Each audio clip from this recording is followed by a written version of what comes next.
Hello students, कैसे हैं आप सब। मैं आशा कर रहा हूं आप लोगों ने माध्यमिक परीक्षा के लिए अपने हर विषय की तैयारी अच्छे ढंग से कर ली होगी और 7 तारीख से शुरू होने वाले इस परीक्षा में आप बेहतर परिणाम अवश्य करेंगे। वैसे मैं आप लोगों के लिए गणित विषय के कुछ महत्वपूर्ण प्रश्न लेकर आज आया हूं। इससे पहले मैंने संभावित प्रश्न पत्र का एक सीरीज जिसमें प्रश्न संख्या 1 और प्रश्न संख्या 2 के ऊपर विस्तृत वीडियो बनाया था। मैं आशा करता हूं आपने उस वीडियो को अवश्य देखा होगा। यदि आपने उस वीडियो को नहीं देखा है तो नीचे डिस्क्रिप्शन बॉक्स में मैं उसका लिंक दे दूंगा, आप उसे अवश्य ही जाकर जरूर देखें। आज हम लोग आपके गणित की परीक्षा में आने वाले प्रश्न संख्या 4, जिसमें हमें 2 अंक के 12 प्रश्न दिए जाते हैं और हमें कुल 10 प्रश्न का उत्तर करना होता है, उस प्रश्न पर चर्चा करेंगे। मैं आशा करता हूं यह सेशन आपके लिए काफी महत्वपूर्ण होगा और आप इसका भरपूर लाभ भी पाएंगे। तो ज्यादा विलंब किए बिना चलिए चलते हैं प्रश्न की ओर। प्रश्न संख्या 4 में जिस तरह के प्रश्न पूछे जाते हैं वे हैं संक्षिप्त उत्तरीय प्रश्न, यानी शॉर्ट आंसर टाइप क्वेश्चंस। यहां हमें 2 अंक के कुल 10 प्रश्न पूछे जाते हैं और इन सबको हल करके हमें कुल 20 अंक मिलेंगे। यहाँ एक बात आप याद रखें कि प्रश्न संख्या 4 के अंतर्गत आपको 12 प्रश्न देगा, जिसमें से आपको सिर्फ 10 प्रश्नों का हल करना है। उसी सीरीज में जो सबसे पहला प्रश्न अभी आपके स्क्रीन पर है वह है कितने प्रतिशत वार्षिक सरल ब्याज दर से किसी मूलधन का 4 वर्ष का ब्याज मूलधन का 8/25 भाग होगा। इस प्रश्न का हल कैसे करेंगे वो देख लीजिए। मान लिया कि मूलधन 100 रुपया है, इसीलिए जो ब्याज होगा वह ब्याज होगा मूलधन का 8/25 भाग, यानी 8x/25 रुपया। यहां समय हमें कितना दिया गया है? हमें समय दिया गया है 4 वर्ष। इसीलिए हमें क्या निकालना है? कितने प्रतिशत वार्षिक सरल ब्याज दर से, यानी हमें निकालना है ब्याज दर। इसीलिए ब्याज दर यानी आर, इसका फॉर्मूला आप जानते हैं। यहां अगर आप मान बैठाएं तो ये होगा 100 into 8x/25 whole divide by मूलधन यानी x इंटू टाइम यानी 4 और यहां गुना का चिन्ह। यहाँ आप देख रहे हैं x एक दूसरे को काट रही है, इसी प्रकार 25 100 को 4 बार में काटेगी और ये 4 एक दूसरे को काट रही है, यानी हमें जो ब्याज दर मिला हुआ है 8%, यानी हमारा आंसर होगा 8%। चलते हैं अगले प्रश्न की ओर। प्रश्न संख्या 2, 5% वार्षिक सरल ब्याज दर से कितने रुपए का मासिक ब्याज 1 रुपया होगा। हमें यहाँ दिया क्या है, इसका हल देखें हम कैसे करें। इसके हल के लिए हमें क्या क्या दिया हुआ है वह देख लें। यहां हमें ब्याज दर दिया हुआ है, ब्याज दिया हुआ है 1 रुपया और समय हमें क्या दिया गया है? मासिक यानी 1 माह। और आप जानते हैं कि समय हमेशा वर्ष में होगा, तो माह को हमें वर्ष बनाने के लिए इसे 12 से भाग देना होगा, तो समय होगा 1/12 वर्ष। इसीलिए हमें क्या निकालना है? कितना रुपया यानी मूलधन।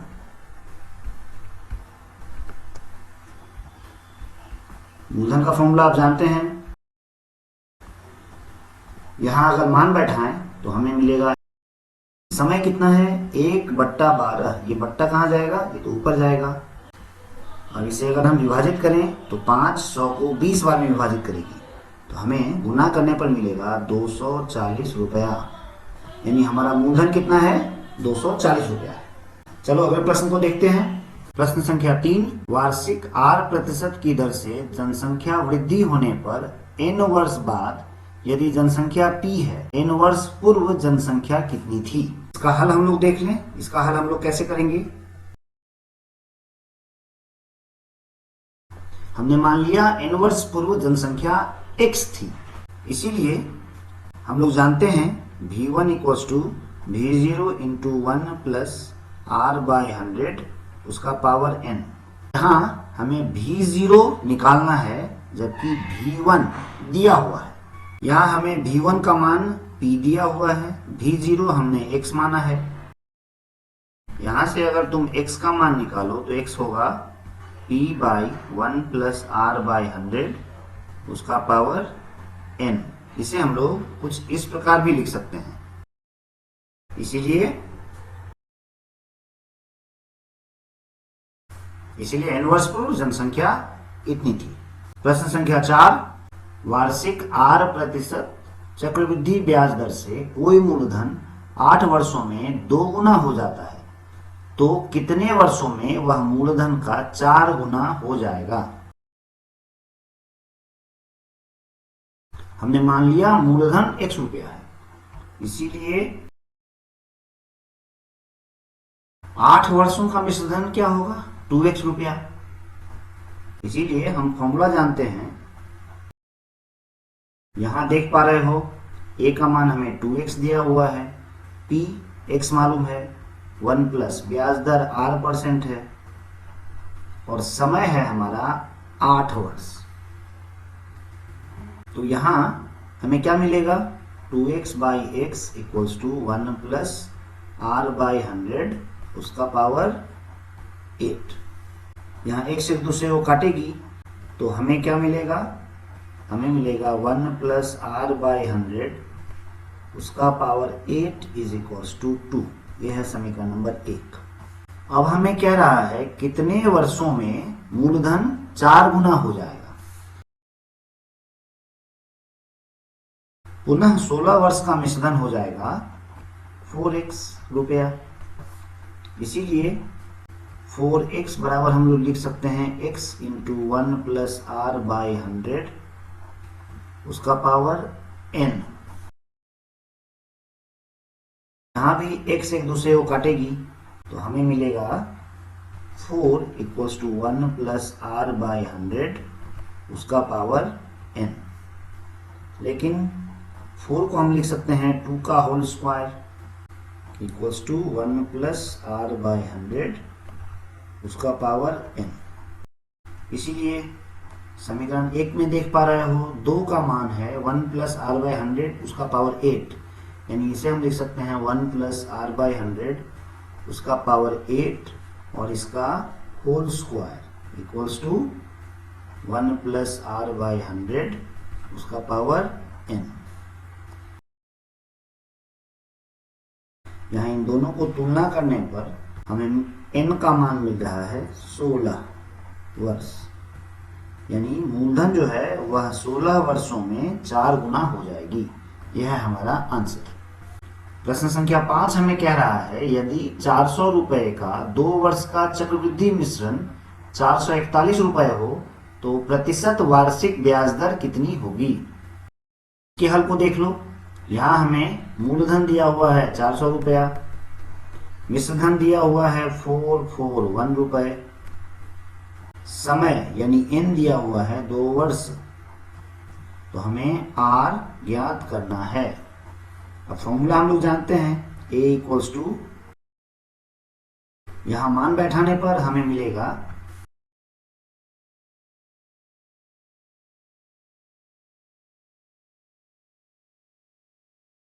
यहां देख पा रहे हो दोनों ही संख्याओं का स्क्वायर यानी वर्ग आपस में बराबर है, इसीलिए हम लिख सकते हैं 21 by 20 equals to 1 plus r by 100। इसे अगर हम हल करें तो हमें मिलेगा r by 100 equals to 21 by 20 minus 1 यानी 1 बाई 20। इसलिए r का मान होगा 1 बाई 20 इंटू 100। ये संख्या एक दूसरे को 5 बार में काट रही है, यानी हमें r का जो मान मिल रहा है वह है 5%। इसीलिए हम कह सकते हैं कि ब्याज दर 5% था। प्रश्न संख्या 6, किसी साझेदारी व्यवसाय में A का मूलधन B के मूलधन का 1.5 गुना है। यदि वर्ष के अंत में B को 1500 रुपया लाभ मिला तो A को कितना लाभ मिलेगा। हम जानते हैं कि साझेदारी व्यवसाय में लाभ जो है वह मूलधन के अनुपात में ही बढ़ता है, यानी लाभ का अनुपात भी मूलधन के अनुपात के बराबर ही होगा। यहां हम ए और बी के मूलधन का अनुपात ज्ञात कर लेते हैं। तो A/B का मूलधन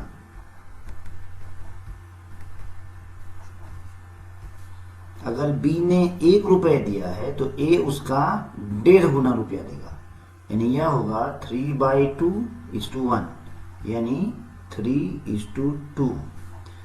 इसीलिए A का लाभ बाई B का लाभ, यह भी 3/2 ही होगा। हमें यहाँ B का लाभ दिया गया है 1500 रुपये और हमें A का लाभ निकालना है, इसीलिए A का लाभ बाई B का लाभ यानी 1500 रुपये बराबर 3/2। इसीलिए यहाँ देख पा रहे हो 2 से यह कटेगा 750 बार में, और इसे अगर गुना करोगे तो हमें मिलेगा 2250 रुपये, यानी जो A का लाभ है वह 2250 रुपये है। चलते हैं प्रश्न संख्या 7 की तरफ। प्रश्न संख्या 7, एक साझेदारी व्यवसाय में A/B/C हमें दिया गया है 3:5:9 और B और C के लाभ का अंतर हमें दिया गया है 500 रुपये। तो A को कितना लाभ मिला?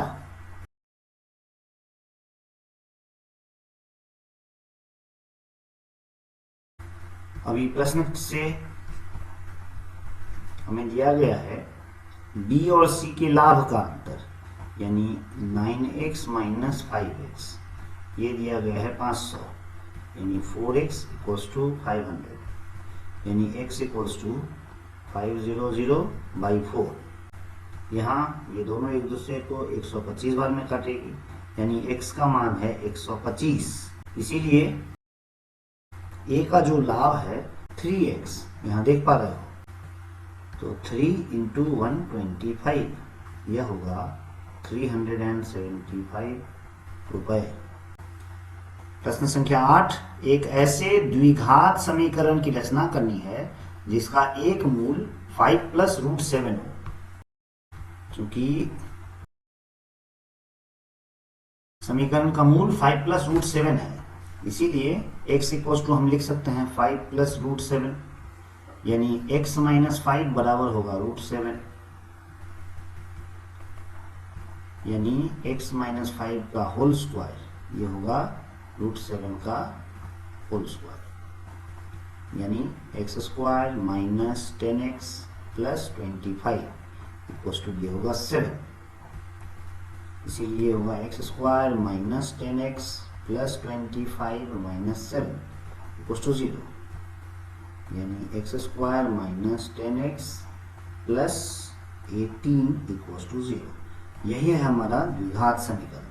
मुझे आशा है यह उत्तर तुम्हें पसंद आया होगा। यदि अच्छा लगे तो वीडियो को अवश्य लाइक करो और अपने दोस्तों के साथ इसे शेयर अवश्य करो, ताकि वे भी माध्यमिक परीक्षा में अच्छा फल कर पाएं। प्रश्न संख्या 9 हमें क्या कह रहा है?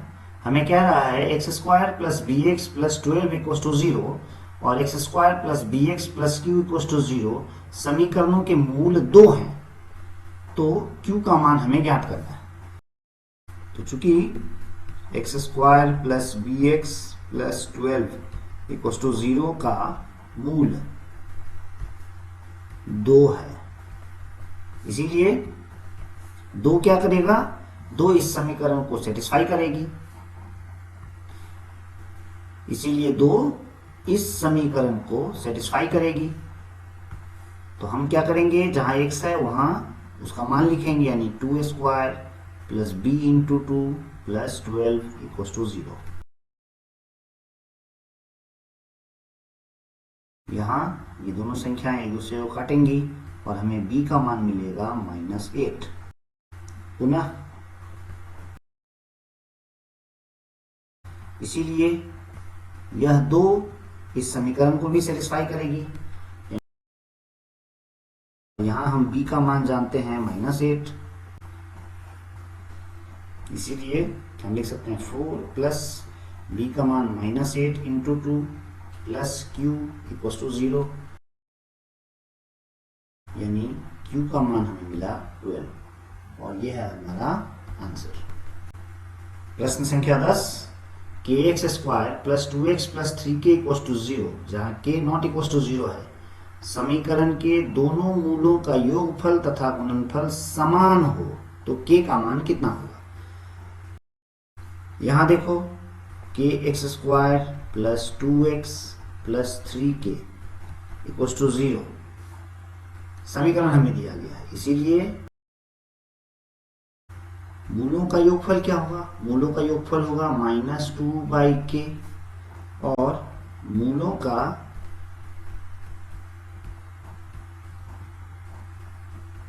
गुणनफल होगा 3k/k।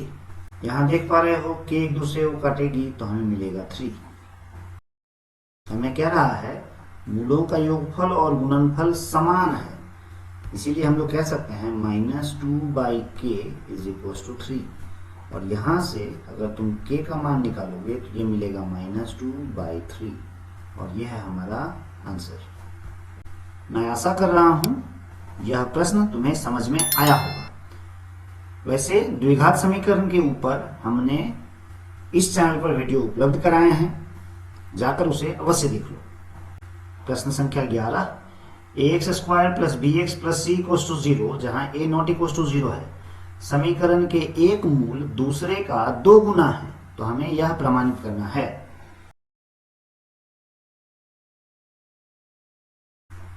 क्रमशः अल्फा तथा, चूंकि एक मूल दूसरा का 2 गुना है तो यदि एक मूल अल्फा है तो दूसरा मूल इसका 2 गुना होगा यानी 2 अल्फा है।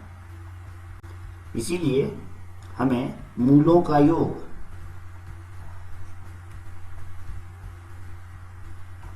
क्या मिलेगा -b/a और मूल हमारे हैं alpha plus 2 alpha equal to -b/a, यानी 3 अल्फा इक्वल टू -b/a, यानी अल्फा का जो मान होगा वह होगा -b/3a। पुनः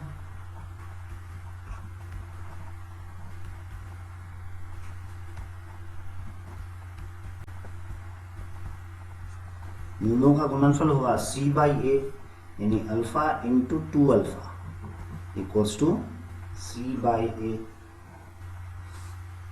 इसीलिए 2 alpha square equals to c/a, यानी यहां से हम लिख सकते हैं 2 इंटू अल्फा, अल्फा का मान हमें पता है -b/3a उसका whole square equals to c/a, यानी यह हमें देगा 2b² by 9a² equals to c/a, यानी हमें मिलेगा 2b² equals to c/a into 9a²। यहाँ देख पा रहे हो a एक दूसरे को काटेगी तो हमें गुना करने पर मिलेगा 9ac, यानी 2b² इक्वल्स टू 9ac होगा और यही हमें प्रूफ करना था। प्रश्न संख्या 12, x² minus 8x plus 15 equal to 0, समीकरण के दोनों मूल अल्फा और बीटा हैं तो हमें अल्फा माइनस बीटा का मान ज्ञात करना है। चलो इसका हल देख लें हम लोग। x² minus 8x plus 15 equal to 0 के मूल अल्फा तथा बीटा हैं, इसीलिए अल्फा प्लस बीटा यानी मूलों का योगफल यह कितना होगा 8 और अल्फा बीटा इसका मान क्या होगा 15, इसीलिए हमें मान निकालना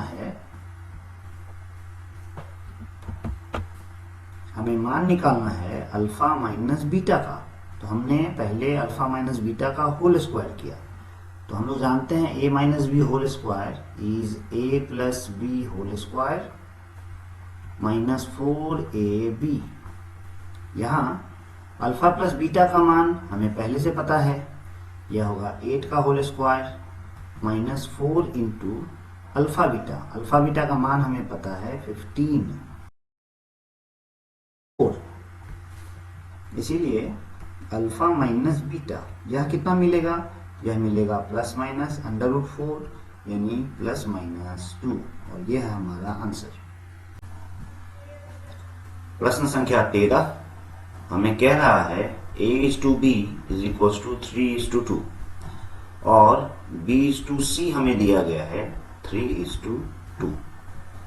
हमें निकालना है A + B B + C का मान। यहाँ सबसे पहले हम लोगों ने क्या किया, हम लोगों ने A:B C का मान निकाला। यहाँ जो मैं तीर का निशान दे रहा हूं इसका अर्थ है गुना। यहाँ हम लोग गुना करेंगे, 3 को 3 से गुना करेंगे 9, 2 को 3 से गुना करेंगे 6, फिर 2 को 2 से गुना करेंगे 4। इसीलिए A + B = B + C, इसका मान क्या होगा देख लो। यहाँ A हमें है 9 प्लस B है 6 = B का मान है 6 प्लस C का मान है 4। हमारा अनुपात हुआ 3:2 और यही है हमारा आंसर। प्रश्न संख्या 15 5 क्रमिक समानुपाती संख्याओं में प्रथम 2 है और द्वितीय 6 है, तो पांचवी संख्या ज्ञात करो।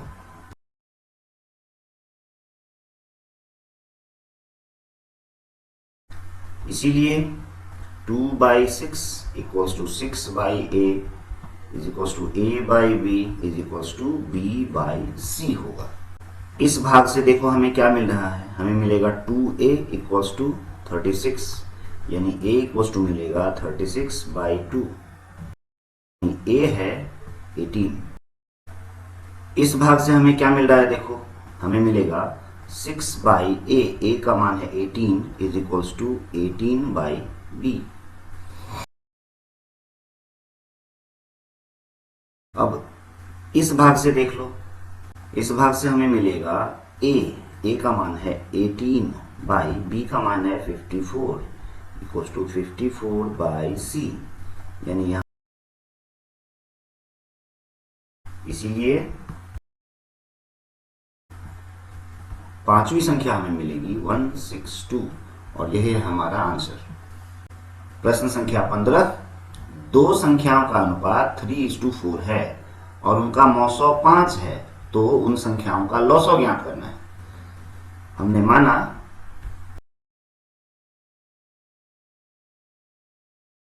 हमने मान लिया दोनों संख्याएं क्रमशः 3x और 4x हैं, इसीलिए इन संख्याओं का मौसौ इन दोनों संख्याओं में जो कॉमन हो, तो इन दोनों ही संख्या में देख रहे हो x कॉमन है यानी मौसौ होगा x।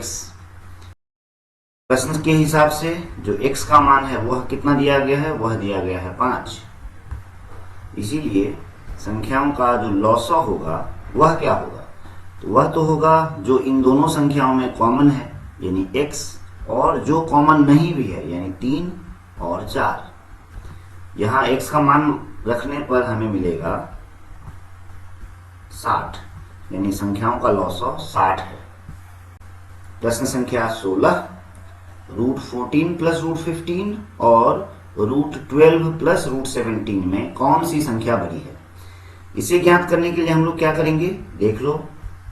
√14 + √15 इसका हमने पहले होल स्क्वायर किया, तो ये होगा 14 + 15 + 2 × √14 × √15 यानी 29 + 2 × √, यह संख्या मिलेगी। पुनः √12 + √17 इसका वर्ग देखो क्या मिल रहा है, मिलेगा 12 + 17 + 2 √12 × √17। अभी इन दोनों संख्याओं में तुम ध्यान से देखो 29 दोनों में ही है, प्लस 2 गुना दोनों में है, अंतर है यहाँ, यानी यहाँ है 210 जबकि यहाँ है 204। हम जानते हैं 210 जो है वह बड़ी है 204 से, इसीलिए 210 जो होगी वह बड़ी होगी रूट 204 से। इस प्रकार हम कह सकते हैं कि रूट 14 प्लस रूट 15 का जो वर्ग है वह बड़ा है रूट 12 प्लस रूट 17 के वर्ग से। इसीलिए हम कह सकते हैं रूट 14 प्लस रूट 15 बड़ी है रूट 12 प्लस रूट 17 से, और यह है हमारा आंसर। प्रश्न संख्या 17 हमें दिया गया है x varies as Y Z और y varies as Z X. हमें दिखाना है कि z एक स्थिरांक है, यानी z एक स्थिर संख्या है। चलो इसका हल देख लें। हम इसे लिख सकते हैं x इक्वल्स टू, वेरिएशन हटने से यहाँ एक कांस्टेंट आएगा यानी k1 इंटू वाई जेड, जहां पुनः y इक्वल्स टू हम लोग लिख सकते हैं k2 इंटू जेड एक्स, यहाँ भी इसीलिए x into Y equals to k1 Y Z गुना k2 जेड एक्स।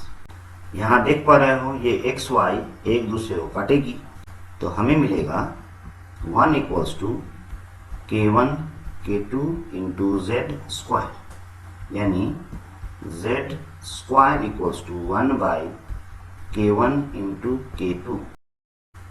इसीलिए z इक्वल्स टू होगा root of 1 by k1 into k2।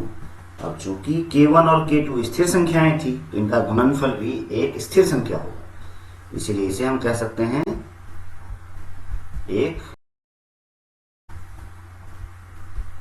z एक स्थिरांक है। प्रश्न संख्या 18 हमें दिया गया है 1 by X plus 1 by Y varies as 1 by X plus Y, और हमें दिखाना है यह एक स्थिर संख्या है। इसके लिए हमने पहले यहाँ लॉसो ले लिया, तो हमें यह मिलेगा y plus X equals to k by X plus Y. अब अगर यहाँ तिरछा गुना करो तो हमें मिलेगा x प्लस वाई का whole square equals to k into X Y. यहाँ देख पा रहे हो इन दोनों ही संख्याओं में एक्स वाई कॉमन है, इसीलिए हम लिख सकते हैं X square plus Y square divide by X Y is equals to K minus 2, यानी X square by X Y plus Y square by X Y is equals to K minus 2। यहाँ देख पा रहे हो ये दोनों संख्याएं एक दूसरे को काटेंगी, तो हमें जो मिल रहा है वह है x by Y plus Y by x equals to K minus 2, जो स्थिर संख्या है, यानी x by Y plus Y by x equals to constant, और यही हमें दिखाना था।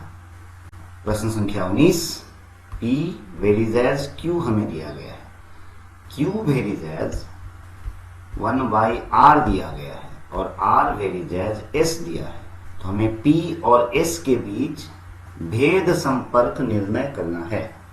इसे देख लो, हम क्या लिख सकते हैं, हम लिख सकते हैं equals to k1 q, q equals to हम लोग लिख सकते हैं k2 बाई r, और r इक्वल्स टू हम लोग लिख सकते हैं k3 इंटू s, जहां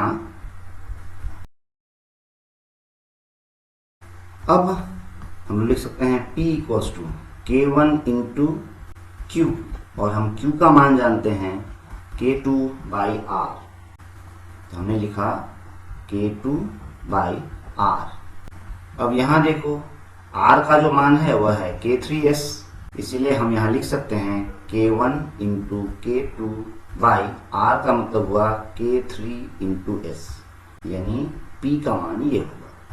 इसका मतलब हम बोल सकते हैं p equals to k1 into k2 k3 into 1 by s। अब यहाँ देख रहे हो k1 into k2 by k3 यह एक स्थिर संख्या है, इसीलिए हम कह सकते हैं p varies as 1 by s, और यही हमारा आंसर है। प्रश्न संख्या 20 ओ केंद्र वाले वृत्त के AB और CD जीवाओं की लंबाई समान है। इस चित्र में देख रहे हो जीवा AB और CD इन दोनों की लंबाई हमें कह रहा है समान है, यानी ये अगर 6 सेंटीमीटर है तो ये भी 6 सेंटीमीटर ही होगी। अब यह केंद्र है O, हमें कह रहा है AOB की माप है 60 डिग्री। यहाँ तुम लोग देख रहे हो OA और OB इन दोनों की लंबाई समान होगी, कारण ये दोनों ही एक ही वृत्त के अर्धव्यास हैं। तो अगर यह कोण 60 डिग्री है और इस कोण को हम x ले लें तो यह कोण भी x ही होगा। तो इसीलिए हम लोग कह सकते हैं त्रिभुज OAB में x प्लस 60 यानी त्रिभुज के तीनों कोणों का योगफल यह होता है 180 डिग्री, यानी 60 डिग्री। इसका अर्थ यह हुआ कि यह कोण भी 60 है और इस कोण का माप भी 60 है, यानी यह तीनों कोण आपस में समान है। अगर ये तीनों कोण आपस में समान हैं तो अगर AB की लंबाई 6 है तो OB की लंबाई भी क्या होगी, 6 सेंटीमीटर होगी। इसीलिए हम कह सकते हैं त्रिभुज OAB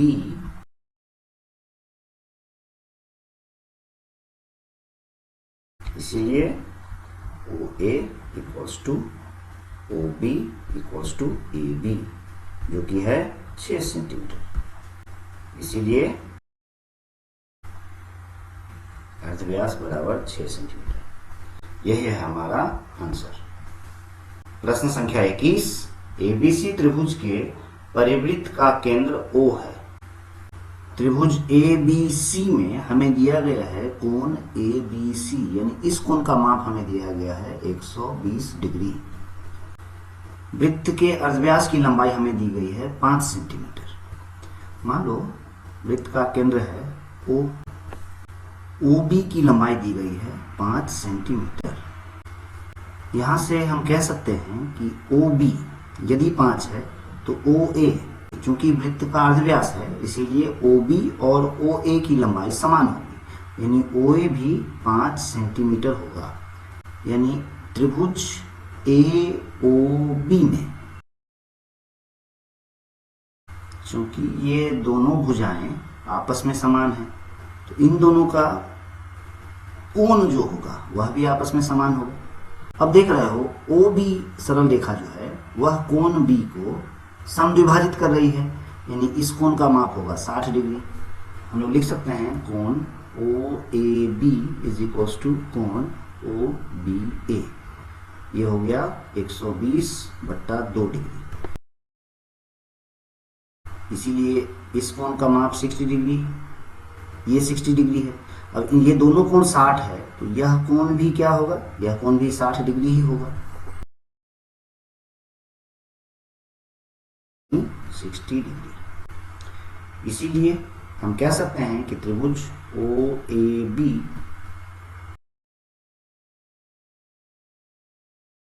इसीलिए और यह है 5 सेंटीमीटर, यानी भुजा AB की लंबाई क्या है 5 सेंटीमीटर।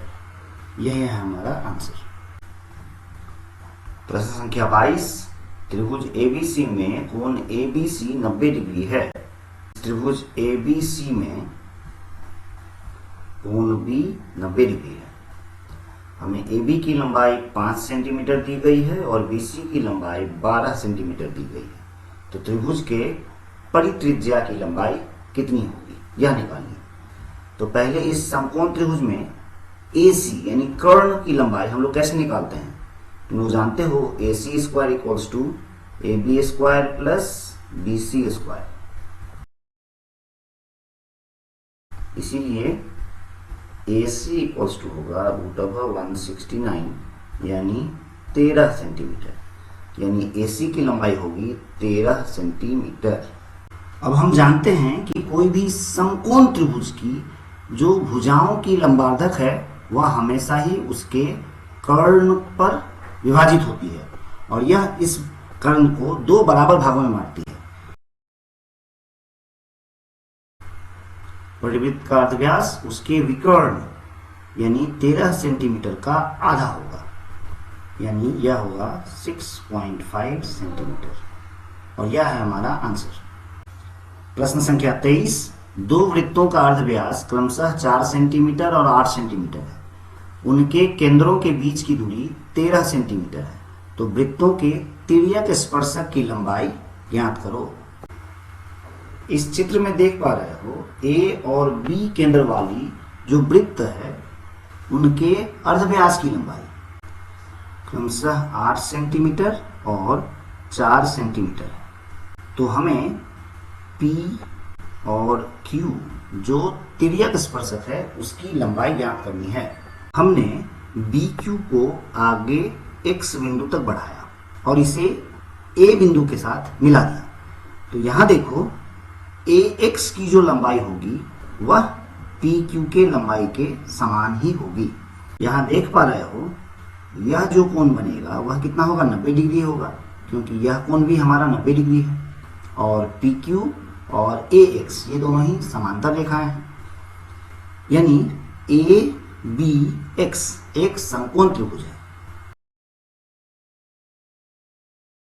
इसीलिए यहां हम जानते हैं AB की लंबाई है 13 सेंटीमीटर, BX की लंबाई कितनी होगी 8 + 4 यानी 12 सेंटीमीटर होगी। तो हमें AX की लंबाई ज्ञात करनी है। इसीलिए हम लिख सकते हैं AB² = AX² + BX²।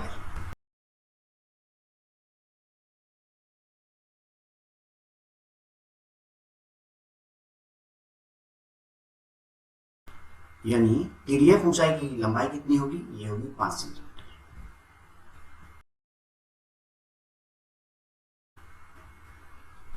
और यह है हमारा आंसर। प्रश्न संख्या 24, दो समरूप त्रिभुजों की परिसीमा क्रमशः 20 सेंटीमीटर तथा 16 सेंटीमीटर है। यदि प्रथम त्रिभुज के एक भुजा की लंबाई 9 सेंटीमीटर हो तो द्वितीय त्रिभुज के अनुरूप भुजा की लंबाई कितनी होगी। मान लिया यह त्रिभुज है ABC और इसका समरूप त्रिभुज है PQR। इसीलिए हम जानते हैं होगा, अर्थात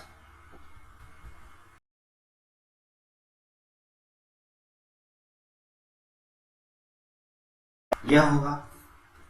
इसीलिए AB देखो, पहले त्रिभुज की जो भुजा है उसकी लंबाई है 9 सेंटीमीटर और जो दूसरी त्रिभुज है उसके समरूप भुजा की लंबाई है PQ = AB + BC + AC।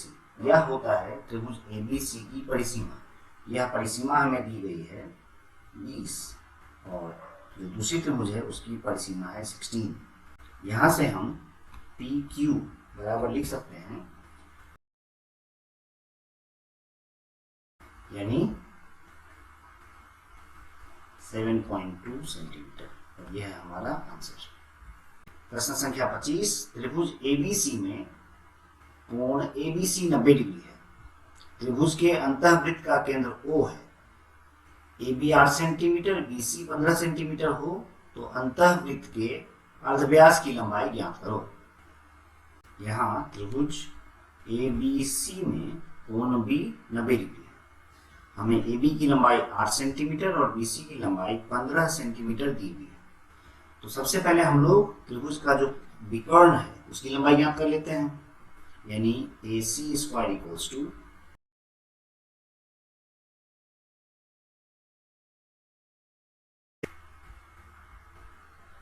AC की लंबाई हमें 17 सेंटीमीटर है। इसीलिए अंतःवृत्त का अर्धव्यास क्या होता है, यह होता है लंब जोड़ आधार माइनस कर्ण / 2।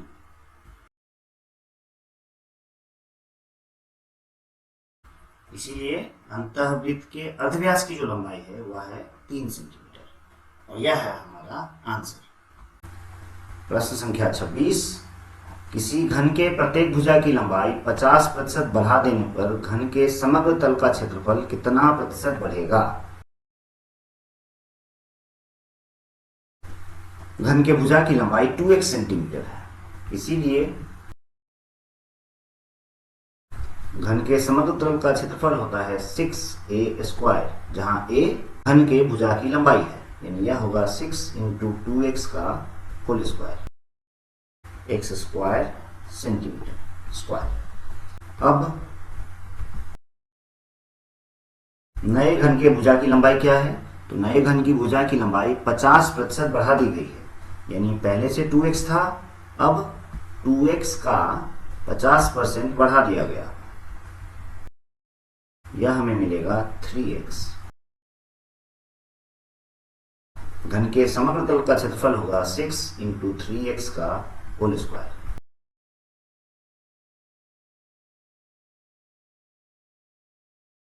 घन के समग्र तल के क्षेत्रफल में वृद्धि कितनी होगी?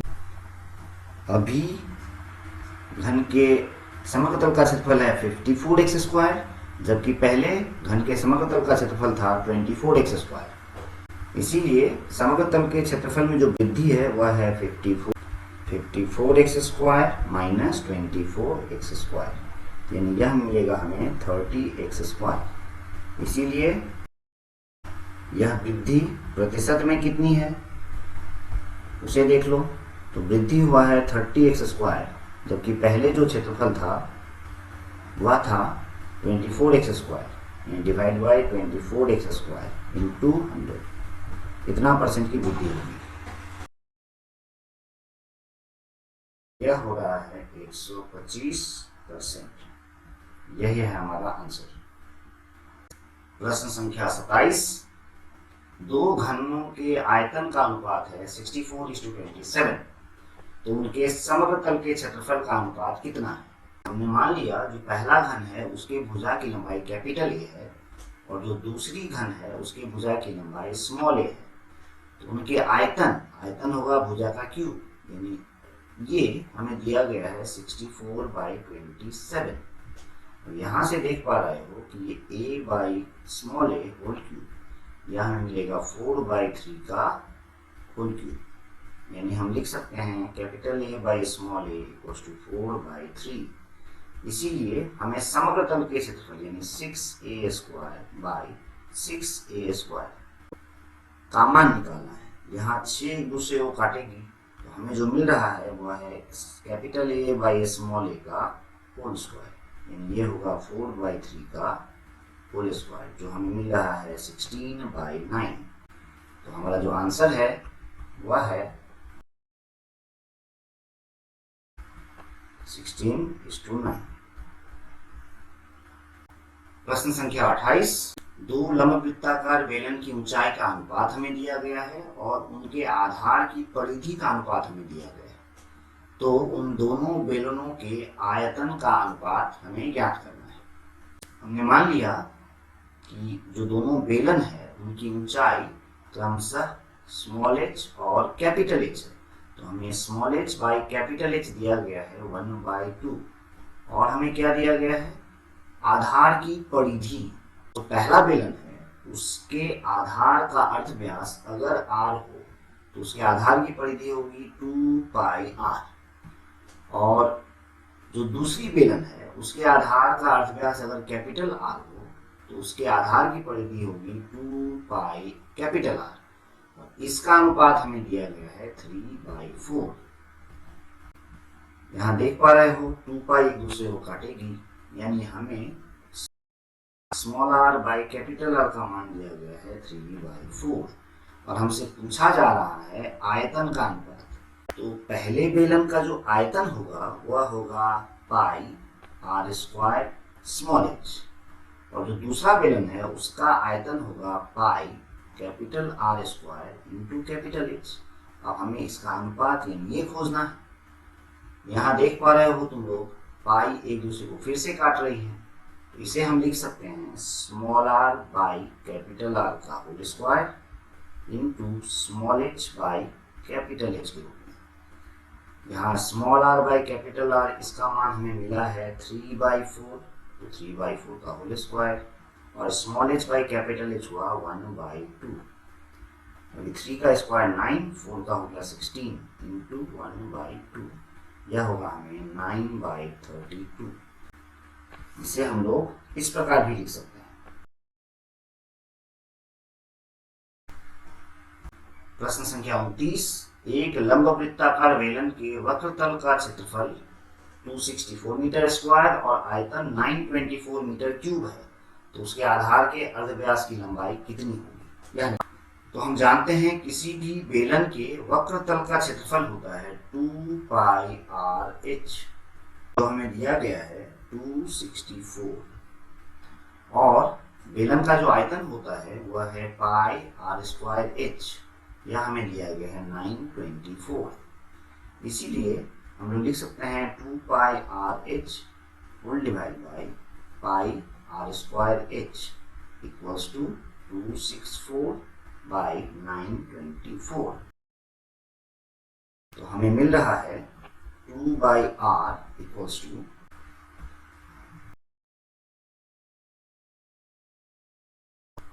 2/7।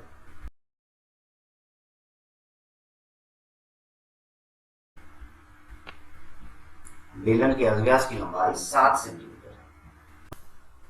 प्रश्न संख्या 30, एक ठोस अर्धगोलक के समग्र तल का क्षेत्रफल हम लोग जानते हैं 3πr²।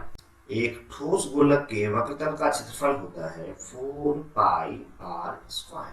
हमें कह रहा है ये दोनों आपस में समान है, तो यहाँ देख पा रहे हो पाई एक दूसरे को काटेगी, तो हमें small r whole square by capital R का होल स्क्वायर मिलेगा 4/3। तो हमें कह रहा है अर्धव्यास की लंबाई का अनुपात होगा 2:√3, और यही है हमारा आंसर। प्रश्न संख्या 31, एक गोलक के समग्र तल का क्षेत्रफल, एक गोलक के समग्र तल का क्षेत्रफल हम जानते हैं 4πr², ये हमें दिया गया है 616। यहाँ से r² का मान मिलेगा 616/4π।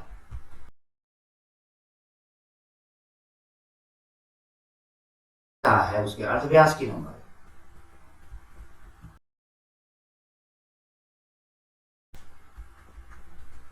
गोलक के अर्धव्यास की लंबाई 7 सेंटीमीटर।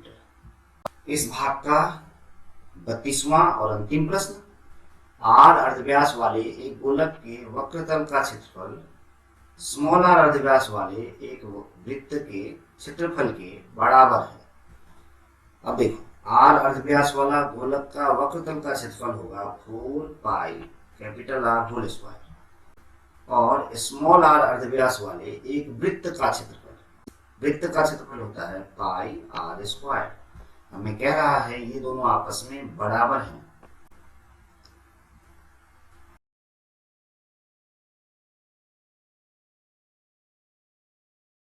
यानी यहां से हम कर सकते हैं small r by capital R, यह होगा 2/1, यानी small r is to capital R equals to 2:1, और यही हमें दिखाना है। चलो एक और बोनस क्वेश्चन पे बात करें। एक लंबवृत्ताकार शंकु का आयतन और पार्श्व तल का क्षेत्रफल का संख्यात्मक मान समान है। अब देखो, किसी भी शंकु का जो आयतन होता है वह है 1/3πr²h, और उसके पार्श्व तल का क्षेत्रफल होता है πrl। हमें कह रहा है इन दोनों का मान समान है, तो हमें मिलेगा RH/3 इक्वल्स टू l, यानी RH/3 इक्वल्स टू l का मान हम लोग जानते हैं √r² प्लस h²।